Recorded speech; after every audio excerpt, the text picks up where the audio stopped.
사울 왕이 하나님의 말씀을 버리자 하나님께서도 사울 왕을 버리셨습니다.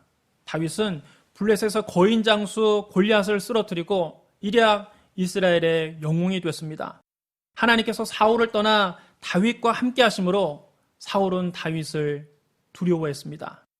사울은 다윗을 블레셋 사람들의 손에 죽게 하려고 다윗을 최전방으로 발령냈습니다. 그러나 하나님께서 다윗과 함께 계셨기 때문에 다윗은 가는 곳마다 승리했습니다.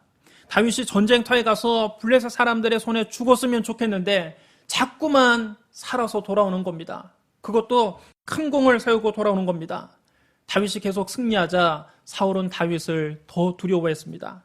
하지만 온 이스라엘과 유다는 늘 앞장서서 전쟁터에 나가는 다윗을 좋아했습니다. 심지어 사울의 아들 요나단과 사울의 딸 미갈마저 다윗을 사랑했습니다. 이스라엘 민심이 전부 다 다윗에게로 기울어가는 것을 보자 조급해진 사울은 다윗의 집에 자객을 보냈습니다. 왕이 작정하고 다윗을 죽이려 하자 다윗은 도망칠 수밖에 없었습니다. 다윗이 사울 왕을 피해서 아둘람 굴에 숨어 있을 때 그의 형제들과 친척들이 그 소식을 듣고 그를 찾아왔습니다. 왜냐하면 사울 왕이 다윗뿐만 아니라 다윗의 친척들까지 죽이려 했기 때문입니다. 그들 외에도 환난당한 사람, 빚진 사람, 억울하고 원통한 일을 당한 사람들이 다윗에게로 몰려왔습니다. 그런 사람이 400명가량이나 되었습니다. 다윗은 졸지에 그 불황자들의 우두머리가 됐습니다. 다윗이 원해서 그들의 우두머리가 된 것이 아닙니다. 환난당한 사람, 빚진 사람, 억울하고 원통한 일을 당한 사람들이 하나 둘씩 다윗을 찾아왔고 어쩌다 보니 다윗이 그들의 우두머리가 되어 있었습니다. 다윗을 따르는 유랑민은 어느새 600명가량으로 불어났습니다. 얼마 후에 어떤 사람이 와서 다윗에게 다급한 소식을 알려주었습니다. 보소서, 블레셋 사람들이 그일라를 쳐서 그 타작마당을 탈취하더이다. 블레셋 사람들이 그일라에 와서 그 그일라 주민들을 괴롭히고 그들이 새로 추수한 곡식을 약탈해 간다는 소식을 듣자 다윗은 같은 민족으로서 애가 탔습니다. 내가 가서 좀 도와줘야 되겠는데 저 사람들이 저렇게 고통을 당하니 어찌할까?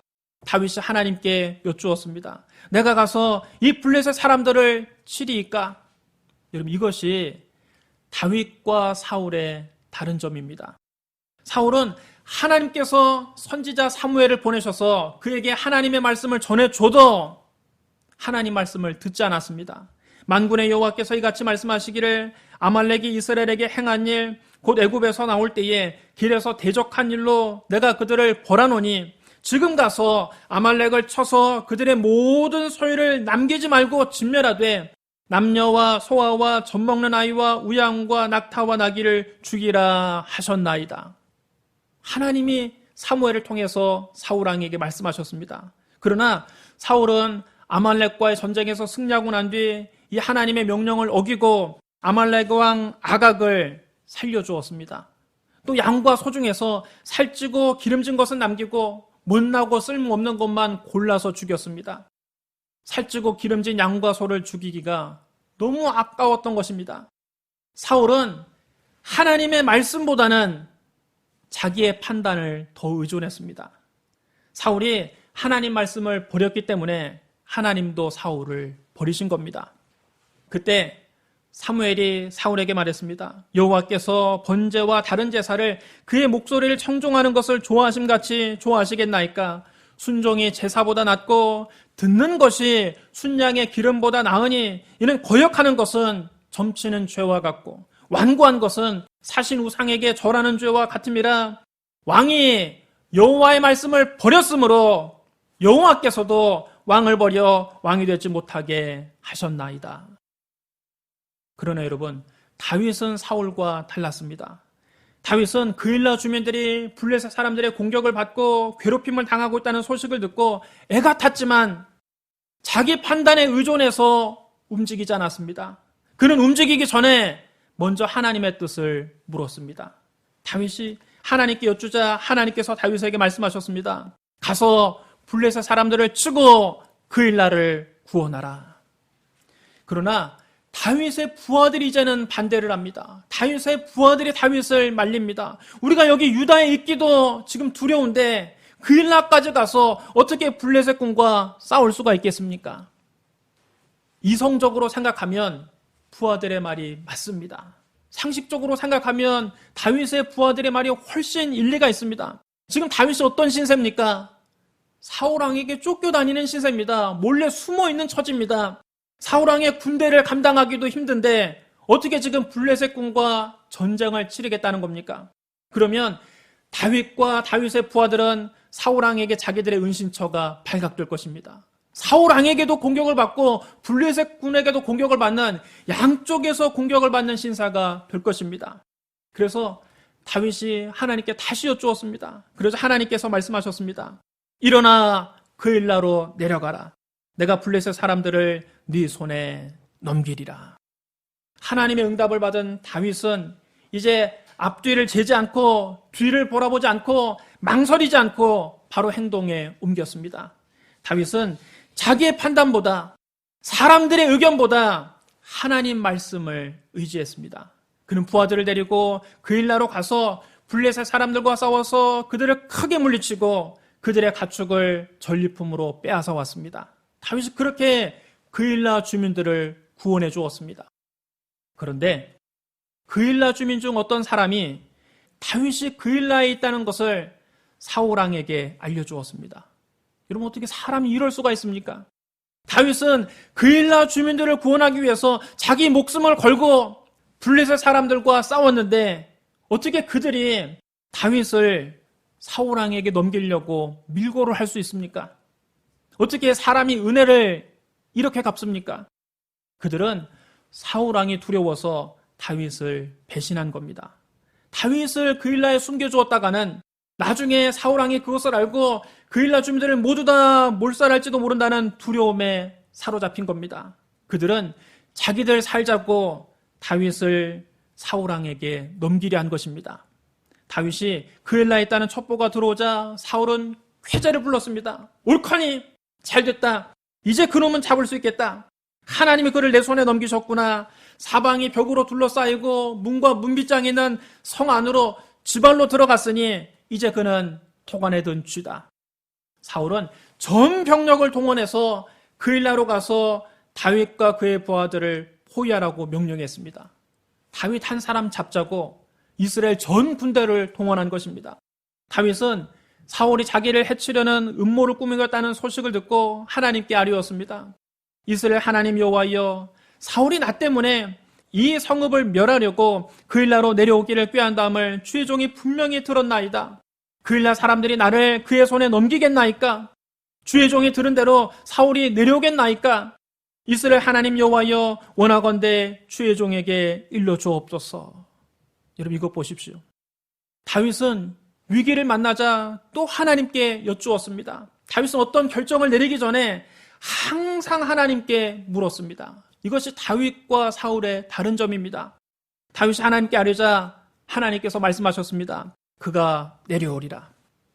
다윗이 다시 한번 하나님께 여쭈었습니다. 그일라 사람들이 정말 나와 내 사람들을 사울의 손에 넘기겠나이까?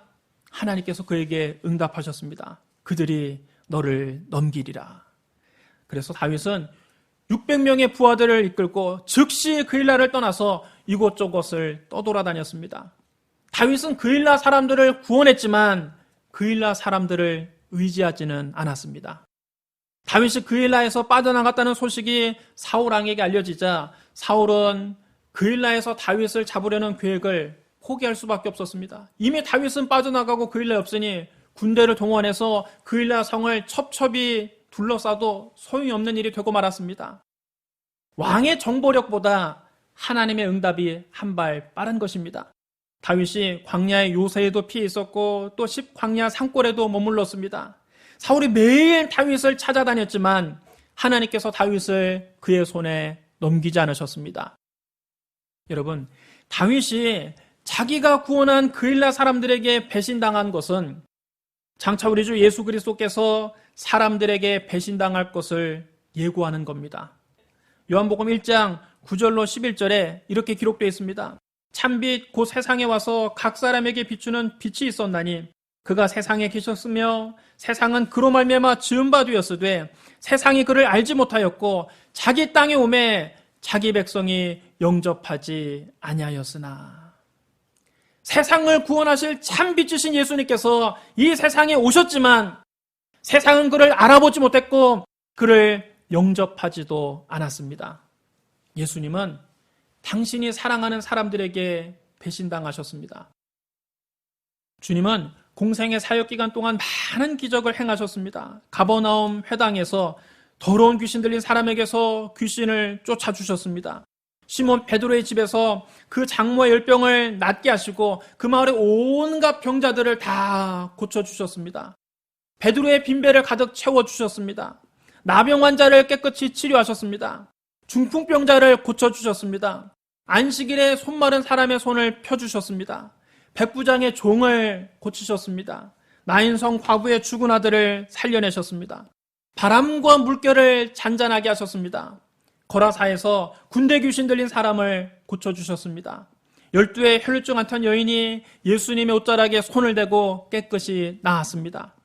회당장 야이로의 죽은 딸도 살려내셨습니다. 떡 5개와 물고기 2마리로 5,000명을 배불리 먹이시고 12바구니를 남기셨습니다. 이런 놀라운 기적을 가까이서 본 이스라엘 백성들은 예수님께서 그 위대한 능력으로 로마 제국을 멸망시키고 메시아 왕국을 세울 것이라고 믿었습니다. 그래서 예수님께서 새끼 나귀를 타고 예루살렘 성에 들어오실 때 그 앞길에 자기들의 옷을 벗어서 깔아드리고 종려나무 가지를 흔들면서 열렬히 예수님을 환영했습니다. 찬송하리로다 주의 이름으로 오신 왕이여, 하늘에는 평화요 가장 높은 곳에서는 영광이로다. 대제사장들과 서기관들과 바리새인들은 이 모습을 보면서 큰 위기감을 느꼈습니다. 기존에 자기들이 가지고 있던 영향력이 완전히 예수님께로 넘어갔다는 것을 그들도 느낀 것입니다. 완전히 백성들의 마음이 예수님께 가 있었습니다. 대제사장들과 서기관들은 예수님을 죽일 방법을 찾았습니다. 마음 같아서는 당장이라도 예수님을 체포해서 죽이고 싶었지만 그렇게 할 수가 없었습니다. 모든 백성이 다 예수님의 말씀에 귀를 기울여 들으므로 어찌할 방도가 없는 겁니다. 그들이 예수님을 죽일 방법을 찾지 못해서 전전긍긍하고 있을 때 예수님의 12제자 가운데 배신자가 나왔습니다. 배신자는 가룟지방 사람 유다였습니다.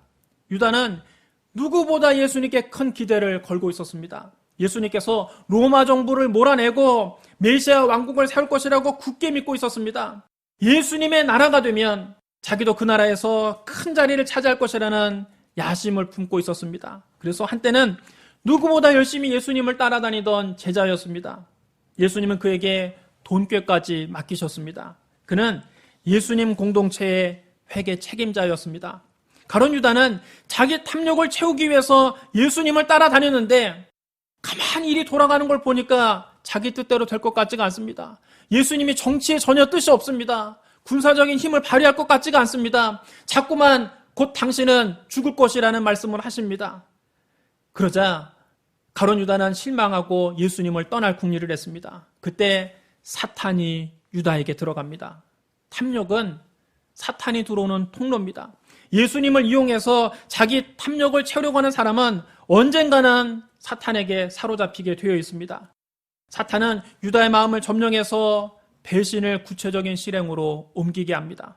유다는 대제사장들과 성전 경비대장들을 자기 발로 찾아가서 예수님을 넘겨줄 방법을 찾았습니다. 대제사장 일당들은 지금 당장이라도 예수님을 잡아 죽이고 싶었지만 그 방도가 없어서 고심하고 있었습니다. 그런데 예수님의 제자 중 한 사람인 유다가 와서 뜻밖의 제안을 하니까 너무 기쁜 겁니다. 그들은 가룟 유다에게 은 30을 주기로 약속했습니다. 은 30세겔은 그 당시 노예 한 사람의 몸값입니다. 유다는 3년 동안이나 동고동락하고 한솥밥을 먹으면서 같이 고생한 자기 스승을 노예의 몸값에 대제사장에게 팔아넘긴 겁니다. 무교절의 첫날, 곧 6월절 양을 잡는 날에 예루살렘 성내 한 다락방에서 예수님은 제자들과 마지막 만찬을 가지셨습니다.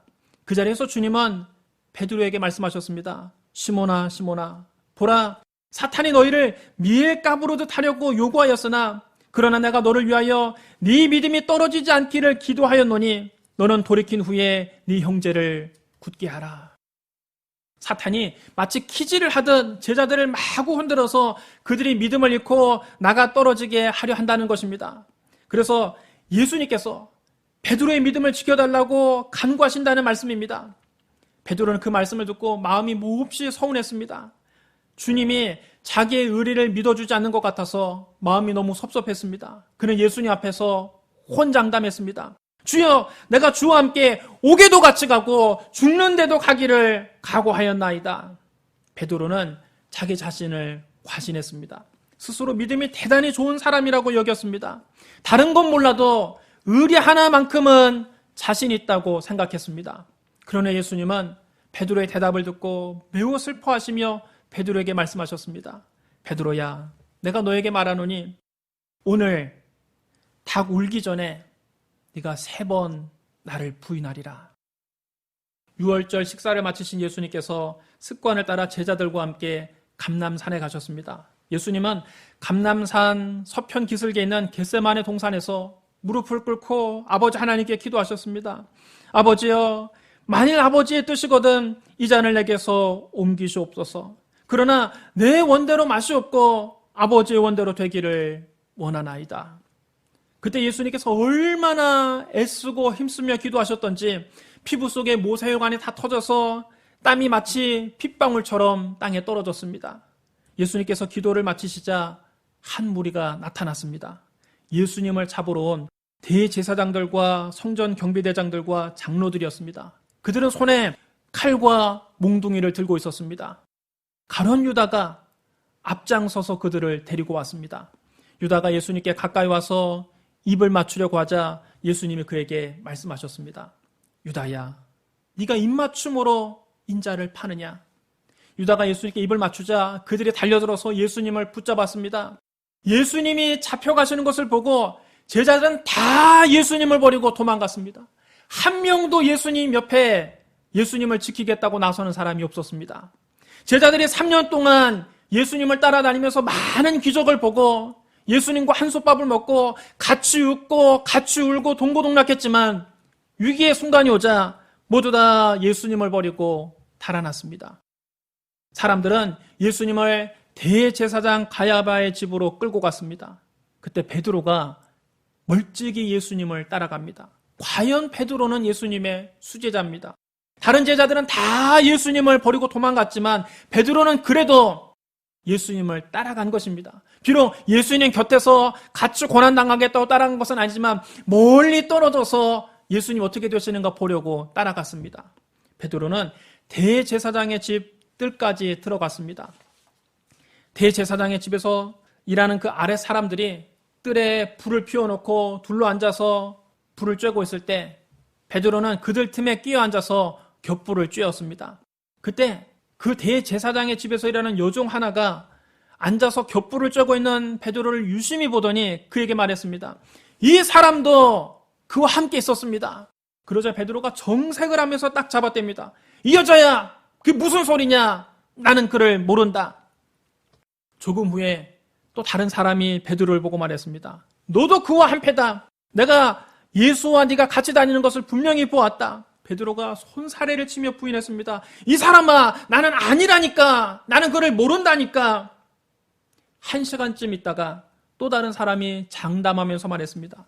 이는 갈릴리 사람이 아니냐? 네 말투를 보니까 너는 갈릴리의 나사렛 예수와 함께 다닌 사람이 맞다. 너는 그와 함께 있었다. 베드로가 당황해서 얼굴이 벌개졌지만 펄쩍 뛰며 부인했습니다. 이 사람아, 나는 당신이 무슨 말을 하는지 도무지 알아듣지 못하겠다. 그런데 베드로가 이 말을 하고 있을 때 새벽닭이 울었습니다. 주님께서 몸을 돌이켜 베드로를 많이 쳐다보십니다. 그 순간 베드로와 예수님의 눈이 마주쳤습니다. 베드로는 몇 시간 전에 예수님이 자기에게 하셨던 말씀이 생각났습니다. 오늘 닭 울기 전에 네가 3번 나를 부인하리라. 베드로는 예수님 앞에서 죽는데도 함께 가겠다고 호언장담했지만 이렇게 뻔뻔하게 주님을 배신한, 주님 목전에서 주님을 부인한 자기 자신이 너무 부끄럽고 너무 저주스러워서 밖으로 뛰어나가서 땅을 치며 통곡했습니다. 여러분, 인간의 의리라는 것이 이렇게 허무한 것입니다. 날이 새자 대제사장들과 서기관들과 장로들이 모두 가야바의 집에 모였습니다. 이른 새벽에 대제사장의 집에서 사내들인 공회가 열린 것입니다. 그들은 예수님께서 신성을 못 얻겠다며 사형에 처해야 한다고 결의했습니다. 그들은 곧장 예수님을 결박해서 빌라도에게 끌고 갔습니다. 빌라도는 당시 유대 지역을 관할하던 로마 총독입니다. 사내들이는 유대 사회에서 종교적인 문제나 민사적인 문제는 재판할 수 있었지만 사형에 해당하는 문제만큼은 반드시 로마 당국의 허가를 받아야만 했습니다. 빌라도는 예수님을 신문해 보고서 그에게서 아무런 죄를 찾을 수가 없었습니다. 아무리 예수님을 신문해 봐도 사형에 해당할 만한 죄를 지은 적이 없습니다. 빌라도는 유대 종교 지도자들이 예수님을 시기해서 죽이려고 음모를 꾸몄다는 것을 알게 됐습니다. 빌라도가 예수님을 신문하는 동안 이미 그 총독 관저 앞에는 많은 유대인들이 몰려들었습니다. 빌라도가 대제사장들과 군중들 앞에서 나와 이렇게 말했습니다. 내가 보니 이 사람에게 죄가 없도다. 유대인의 명절이 되면 백성들이 원하는 죄수 한 명을 총독이 특별 사면해주는 관례가 있었습니다. 당시 감옥에는 바라바라고 하는 아주 악명 높은 죄수가 갇혀 있었습니다. 그는 밀란을 일으키고 살인한 자입니다. 정말 흉악범이었습니다. 사람 죽이는 것을 파리 한 마리 죽이는 것처럼 쉽게 생각하는 자였습니다. 빌라도가 그 총독 관저 앞에 모여있는 군중들에게 물었습니다. 너희는 내가 누구를 너희에게 놓아주기를 원하느냐? 바라바냐? 그리스도라고 하는 예수냐? 빌라도가 이렇게 물은 데에는 예수님을 풀어줄 의도로 물은 겁니다. 내가 이렇게 물으면 사람들이 당연히 예수를 풀어달라고 하겠지. 그러나 빌라도의 기대와는 달리 군중들이 일제히 소리를 질렀습니다. 이 사람을 없이하고 바라바를 우리에게 놓아주소서. 이미 대제사장들과 장로들이 군중들에게 예수님께서 신성을 모독하는 말을 했다는 소문을 퍼뜨려서 이렇게 말하도록 선동한 것입니다. 빌라도는 그 대답을 듣고 당황했습니다. 빌라도는 어떻게든 예수님을 풀어주려고 그들에게 다시 한번 물었습니다. 그러나 군중들은 마치 성난 벌떼처럼 들고 일어나서 소리를 질렀습니다. 그를 십자가에 못 박게 하소서. 그를 십자가에 못 박게 하소서.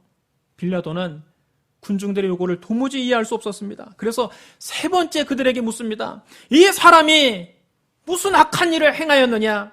나는 그에게서 죽일 죄를 찾지 못하였으니 때려서 놓으리라. 그러나 군중들은 더 큰 소리로 재촉했습니다. 그를 십자가에 못 박게 하소서. 그를 십자가에 못 박게 하소서. 이렇게 소리를 지르는 군중들은 불과 며칠 전에 예수님께서 나귀를 타고 예루살렘 성에 입성하실 때 종려나무 가지를 흔들면서 찬송하리로다 주의 이름으로 오시는 왕이여 하늘에는 평화요 가장 높은 곳에서는 영광이로다 예수님을 환영했던 사람들입니다. 그러나 그들이 지금 이렇게 무섭게 돌변해서 예수님을 십자가에 못 박으라고 외치고 있는 겁니다. 여러분 세상 인심이 이렇게 무섭습니다.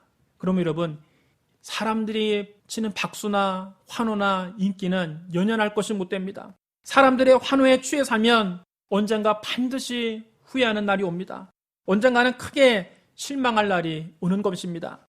환호나 갈채가 공격과 비난으로 바뀌는 것은 순식간입니다. 세상 사람들이 환호하고 박수 친다고 해서 좋아하고 우쭐할 것이 하나 없습니다. 언제 그 군중들이 나에게 박수를 쳤던 그 군중들이 나에게 환호했던 그 군중들이 성난 벌떼처럼 일어나서 공격하고 비난하고 잡아 죽이려고 달려들지 모르는 것입니다. 사랑하는 성도 여러분, 그일나 사람들에게 배신당한 다윗은 당신이 사랑한 사람들에게 배신당하신 예수님의 예고편입니다. 예수님은 당신이 사람들에게 배반당할 것을 이미 알고 계셨습니다. 그래서 주님은 제자들에게 자주 이런 말씀을 하셨습니다. 이 말을 너희 귀에 담아두라. 인자가 장차 사람들의 손에 넘겨지리라. 예수님은 사람들의 간사함을 아셨습니다. 사람들이 예수님의 기적을 보고 감탄하고 예수님을 환호하면서 따라다니지만 장차 그들이 예수님을 대제사장들과 장로들에게 넘길 것을 알고 계셨던 겁니다. 예수님은 사람들을 사랑하셨지만 사람들을 믿거나 의지하지는 않으셨습니다. 요한복음 2장 23절 25절에 이렇게 똑똑히 기록되어 있습니다. 6월절에 예수께서 예루살렘에 가시니 많은 사람이 그의 행하시는 표적을 보고 그의 이름을 믿었으나 예수는 그의 몸을 그들에게 의탁하지 아니하셨으니 이는 친히 모든 사람을 아심이요 또 사람에 대하여 누구의 증언도 받으실 필요가 없었으니 이는 그가 친히 사람의 속에 있는 것을 아셨음이니라. 여러분 따라해 주시랍니다. 예수는 그의 몸을 그들에게 의탁하지 아니하셨으니. 예수님은 사람들에게 의탁하지 않으셨습니다. 예수님은 사람들의 박수를 믿지 않으셨습니다. 예수님은 사람들의 찬사에 취하지 않으셨습니다. 예수님은 사람들을 의지하지 않고 오직 아버지 하나님만 의지하고 묵묵히 당신의 길을 걸어가셨던 겁니다. 여러분 우리도 예수님을 본받아야 됩니다. 항상 예수님을 바라봐야 됩니다. 가정에서, 직장에서, 학교에서 문제가 되는 것은 대부분 사람과의 관계입니다. 여러분 왜 힘듭니까? 사람 때문에 힘든 겁니다. 시험 들었다고 저에게 상담 오는 분들 대부분 다 이렇게 말합니다. 남편에게 실망했어요. 아내와 성격이 너무 안 맞아요. 자식 때문에 속에서 천불이 나요. 부모님 때문에 마음에 상처를 입었어요. 내 친구가 그럴 줄 몰랐어요. 직장 상사 때문에 너무 힘들어요. 부하 직원 때문에 너무 열받아요. 여러분, 사람에게 상처받는 이유는 그를 너무 믿었기 때문입니다. 지나치게 의존했기 때문입니다. 사람에게 100% 완벽을 기대했기 때문입니다. 그러니 여러분, 사람 그 어느 누구도 완전할 수 없습니다. 완벽할 수 없습니다. 완전하지 못하기 때문에 사람입니다. 예수님처럼 완벽한 사람은 이 세상에 단 한 사람도 없습니다. 사람은 믿음의 대상이 아닙니다. 여러분 이 말은 사람을 의심하고 불신하라는 뜻이 아닙니다. 사람에게 완벽을 기대하지 말라는 뜻입니다. 여러분의 남편에게 완벽을 기대하지 마십시오. 여러분의 아내에게 완벽을 기대하지 마십시오. 여러분 자녀들에게 완벽을 기대하지 마십시오. 여러분 부모님이 완벽하다고 생각하지 마십시오. 여러분 직장 상사나 직장 동료나 직장 후배가 완전할 것이라고 생각하지 마십시오. 사람에게 완벽을 기대하면 반드시 실망하게 됩니다. 반드시 상처받게 됩니다. 사람을 의지하면 언젠가는 그 사람 때문에 시험에 들게 됩니다. 사람에게 의탁하지 마십시오. 믿음의 대상은 하나님 한 분뿐입니다. 그럼 여러분 사람은 어떤 존재입니까? 사람은 사랑의 대상입니다. 사람은 우리가 사랑해줘야 될 대상입니다. 그 사람이 완전하기 때문에 사랑하는 것이 아닙니다. 불완전함에도 불구하고 사랑하는 것입니다. 불완전하기 때문에 우리가 오히려 더 사랑해줘야 되는 것입니다. 예수님은 말씀하셨습니다. 네 이웃을 네 자신처럼 사랑하라. 네 원수를 사랑하라. 예수님이 이렇게 사람을 사랑하라고 여러 번 말씀하셨지 사람을 믿으라고는 단 한 번도 말씀하신 적이 없습니다. 여러분 성경 전체를 다 읽어보십시오. 사람을 믿으라는 말이 단 한 구절이나 나오는지. 사람은 믿을 바가 못 되는 것입니다. 예수님도 사람들 손에 넘겨주셨습니다. 사랑하는 제자들에게까지 배신당하셨습니다. 수제자였던 베드로도 예수님 눈앞에서 예수님을 모른다고 3번씩이나 부인했습니다. 사람은 누구나 이렇습니다. 누구나 이렇게 불완전합니다. 누구나 넘어집니다. 누구나 실수합니다. 그럼에도 불구하고 예수님은 그들을 끝까지 사랑하셨습니다. 요한복음 13장 1절에 이렇게 기록되어 있습니다. 6월절 전에 예수께서 자기가 세상을 떠나 아버지께로 돌아가실 때가 이른 줄 아시고 세상에 있는 자기의 사람들을 사랑하시되 끝까지 사랑하시니라. 여러분 따라해 주시랍니다. 자기 사람을 사랑하시되 끝까지 사랑하시니라. 끝까지 사랑하시니라. 여러분 사람은 믿음의 대상이 아니라 사랑의 대상입니다. 사람에 대한 시각을 바꿀 때 우리는 상처를 극복할 수 있습니다. 나아가서 처음부터 사람에게 상처받지 않게 됩니다. 상처로부터 자유로울 수 있습니다. 그러면 여러분 예수님처럼 사람을 의지하지 말고 사랑하십시오. 예수님처럼 여러분 주변 사람들을 사랑하시되 끝까지 사랑하시기를 주님의 이름으로 축복합니다. 우리 기도하겠습니다. 사랑과 은혜가 풍성하신 하나님 아버지, 우리가 일상생활에서 많은 사람들에게 상처를 주고 상처를 받고 살아갑니다. 아버지, 우리가 불완전한 인간임을 고백합니다. 아버지, 우리가 불완전한 인간임에도 불구하고 예수님 우리를 사랑하신 것처럼 우리도 우리 주변 사람들의 불완전함을 용납하게 하여 주시고 그들을 위해서 기도하게 하여 주시고 끝까지 그들을 사랑하게 하여 주시옵소서. 우리 힘으로 할 수 없습니다. 성령이여 날마다 우리를 도와 주시옵소서. 예수님 이름으로 감사하며 기도드리옵나이다. 아멘.